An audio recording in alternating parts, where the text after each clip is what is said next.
As you perhaps recall, my solar system was installed in June of 2024, and the system was turned on and commissioned on July 5th, 2024. Since then, I have been carefully monitoring the performance of the system, and in today's video, I thought I would provide an update on the first 6 months of operation from July to December 2024. Was installing the solar system worth it in the end? What kind of impact did it have on the monthly electricity bill? Well, let's find out. Hi everyone, thanks for stopping by. My name is Philippe and welcome to Electric Living.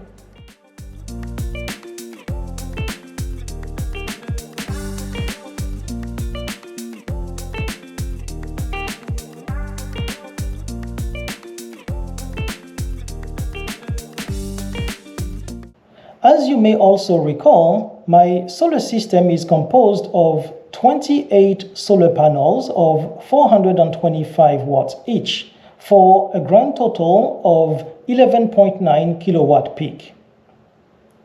All the panels are facing southeast and are connected to a 10 kilowatt hybrid inverter from SolarEdge. The system also includes 2 DC-coupled batteries of 10 kilowatt hours each. So let's get started. And the first item I would like to discuss is the monthly solar production between July and the end of December 2024. On this chart, the green bars represent the solar production in kilowatt hours. The yellow line represents the expected production in kilowatt hours, and the two dots, the red dot and the blue dot, represent the range of possible production outcome for the given month. So for instance, if we were to look at July 2024 on the left, then the solar production in July was 1394 kilowatt hours. The expected production was 1680 kilowatt hours, and the range of possible production outcomes was between 1326 kilowatt hours and 2035 kilowatt hours. So the range of production really represents the 95% confidence interval. So that means that 95% of the time in July, we would expect a total production for the month between 1326 and 2035 kilowatt hours. Stop.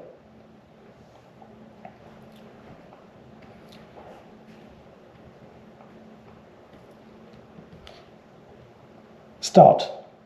Now, if we were to follow the monthly production, so like I just mentioned, we started at 1394 kilowatt hours for the month of July, slightly above the lower confidence limit represented by the blue dot. And keep in mind that we would have been closer to the expected production represented by the yellow dot if we had actually a complete month. Remember, the system was actually turned on July 5th, 2024. So looking at the month of August, the solar production actually increased, but that was certainly a complete month this time around. And the production for the month of August was 1515 kilowatt hours for an expected production of 1591. So slightly lower than expectation again for the month of August. Now, if we turn our attention to the month of September, this time the solar production for September was 1582 kilowatt hours, but the expected production was 1268 kilowatt hours. So definitely well above the expected value. Quite a strong month, in fact. So I do recall the month of September was a very sunny month, not too warm and not too cool. Now, if we take a look at the month of October 2024, solar production hit 1288 kilowatt hours for the month, but well above the expected value of 921 kilowatt hours, but perhaps more importantly here, well above the upper confidence limit represented by the red dot, which was 1189 kilowatt hours. So here, definitely a very, very strong month in October. Again, just like September, the month of October was not too warm, not too cool, and quite actually sunny. We can definitely say that the month of October was almost an outlier month on the positive side. Definitely one of those rare months. Now, moving on to November, we were pretty much in line with expectation with a solar production of 734 kilowatt hours. And finally, the month of December, a very poor month, in fact, below the lower confidence limit interval, and which was really not surprising considering the weather that we had actually in December. Very cloudy throughout the whole month, and actually quite cool. The minimum temperature recorded in December was minus 19 degrees Celsius, and the average for the month was about minus 6 degrees Celsius. So what happens to that solar production? So essentially the solar production goes to power the home, or it could be used to recharge the batteries if required, and any additional or excess electricity produced would be sent back to the grid. So now let's take a look at the breakdown for the period of July to December. So on this solar production breakdown, we see in yellow the amount of electricity produced that was sent back to the grid. In blue, the amount of electricity produced that was used to recharge the battery, in fact the two batteries. And finally, in orange, the amount of electricity that was used to power the home. So again, if we look at the month of July 2024, just like we saw earlier, the total production was 1394 kilowatt hours. And out of those 1394 kilowatt hours, 632 kilowatt hours were exported to the grid. 309 kilowatt hours was used to recharge the batteries, and 454 kilowatt hours were used to power the home. So the amount of export, actually, if we look at the month of August, went up to 763 kilowatt hours and went even further up in the month of September at 988 kilowatt hours. So why this is important? Well, because all of this extra power that is sent back to the grid allows to earn some credits that will be used later on to offset the electricity bill during the winter month, or at the very least, during the month where the production is definitely far from sufficient to cover all the electricity needs. And this is what we see actually in December, for example. We see that very little was sent to the grid. In fact, very little was produced in the first place, only 364 kilowatt hours. 97 was used to recharge the batteries, and 253 kilowatt hours were used to power the home. So it's very clear that the amount of exports to the grid actually was significantly reduced in November and almost eliminated in the month of December. No surprise, again, because of the poor weather conditions that we had in December, very, very cloudy month. Now, we can also take a look at the very same chart, but instead of representing the amount of kilowatt hours that was produced and distributed to the grid, to the battery, or to the home, we are looking at the percentage of that electricity produced.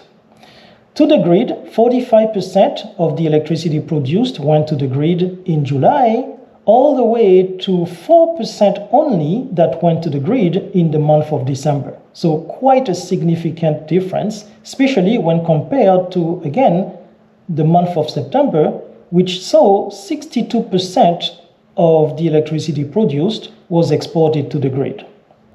Now, let's take a look at the consumption between the month of July and the end of December. Now, on the chart, we see that the consumption actually was fairly stable early on at the beginning of 2024. Roughly, the average daily consumption in kilowatt hours was about 1820 kilowatt hours per day. We see on the chart back in April, so well ahead of when the solar panels were installed. So back in April of 2024, we see quite a jump actually to 32 kilowatt hours used per day. And this has to do with the fact that early on in April, we did replace a very old gas furnace with an electrical heat pump. And especially at the beginning, I was doing a lot of testing, and that definitely had an impact on the amount of electricity consumed throughout the month of April. Now, if we look at the period of interest, which is July 2024 all the way to December 2024, what we see is a very sharp increase in the electricity consumed in November and December. So electricity consumed in November was 1318 kilowatt hours and to a whopping 2742 kilowatt hours during the month of December.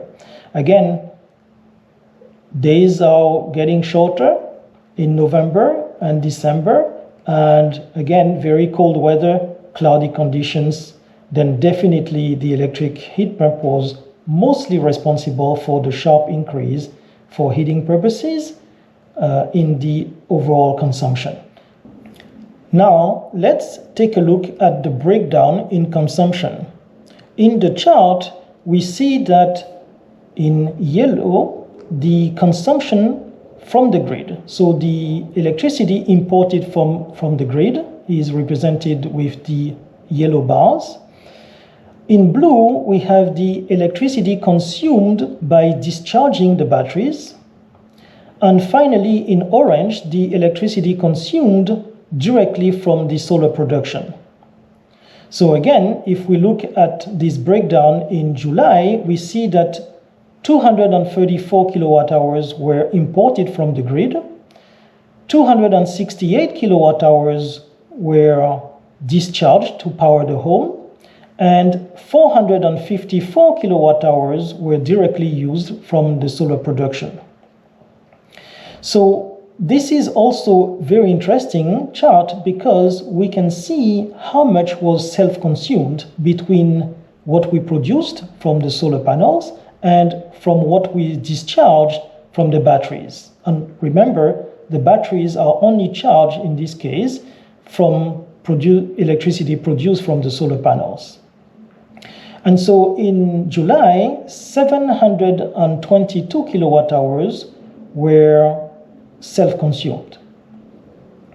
Now, if we look all the way across to the right-hand side of the chart, in December, we see a totally different picture. 2395 kilowatt hours were imported from the grid, 94 kilowatt hours only were used to power the home from the batteries, and 253 kilowatt hours were directly used from the solar production to power the home. And the self-consumption was 346 only. This will be more striking when we look at the exact same chart, but in percentage terms. So we were zooming on December moments ago, and 87% of the electricity consumed in December was from the grid, 3% was from the battery, 9% only from the solar. A totally different picture if we were to look, for example, as one of the best months in the period, which is September, where we only imported 13% from the grid, 36% of the electricity consumed came from the batteries, and 51% from the solar production, which provides a self-consumption ratio of 87%. And we see since the peak of 87% observed in September, the self-consumption ratio actually collapsed literally all the way to December 2024. Interestingly enough, let's take a closer look at the self-consumption ratio. And if we turn to the daily self-consumption analysis chart, what we see is on the horizontal axis, 4 buckets, 0 to 25%, 25% to 50%, 50% to 75%, and 75% to 100%. So those buckets represent each and every day self-consumption ratios grouped into the corresponding buckets. So what we observed is that during the 6-month period, 42.2% of the days had a self-consumption ratio between 75% and 100%. So this is actually a very important chart for me because one of the primary goals for installing the system was to gain some kind of energy independence, which would translate into the majority of the time I would have a self-consumption ratio above 50%. So for the 6-month period here, we have 82% of the time we had a self-consumption ratio higher than 50%. So again, this would be very interesting actually to monitor over a full 12-month period. So there are a number of reasons why one would want to install solar panels. One reason is definitely financial savings, to achieve financial savings. The second reason is often cited is energy independence. Another reason commonly cited is resiliency, so the ability to continue to still power your home in case of a power outage, for example. And lastly, for environmental reasons. A lot of people might want to certainly reduce their carbon footprint and maybe even achieve a net zero home. And so energy independence is an important factor for you, then that means that your self-consumption ratio should be as high as possible. Of course, it might be difficult to achieve 100% unless you have a very massive system. And even that, during the winter month, you would want to ensure that you have enough credits to always cover your electricity bill between January, February, and March. But another interesting factor to look at is the financial savings that you can achieve. So let's take a look at this particular chart. The effective cost is the total amount due, so that would include all kinds of charges, variable and fixed charges from the utility company. This would also take into account the HST, so harmonized sales tax, and also any rebate offered in the province. And so taking all of this into consideration, what we see on this particular chart, especially if we were to look at the orange line, the orange line shows the cost per kilowatt hour. And so prior to July of 2024, what we see here is that the average cost was around 18 cents per kilowatt hour. And then the following month after the system was installed, so in July of 2024, we see a very sharp decline in the cost per kilowatt hour, coming down all the way to 6 or 5 cents throughout the remainder of the year. So here you have it. In conclusion, I will say that I am actually quite satisfied with how the system performed over the first 6 months in operation. So what do you think? Let me know your thoughts in the comments below. I hope you found this video useful, and I look forward to providing an update on the month of January and February 2025 and share how the system performed in the middle of a cold winter. As always, thanks for watching and see you soon in the next video.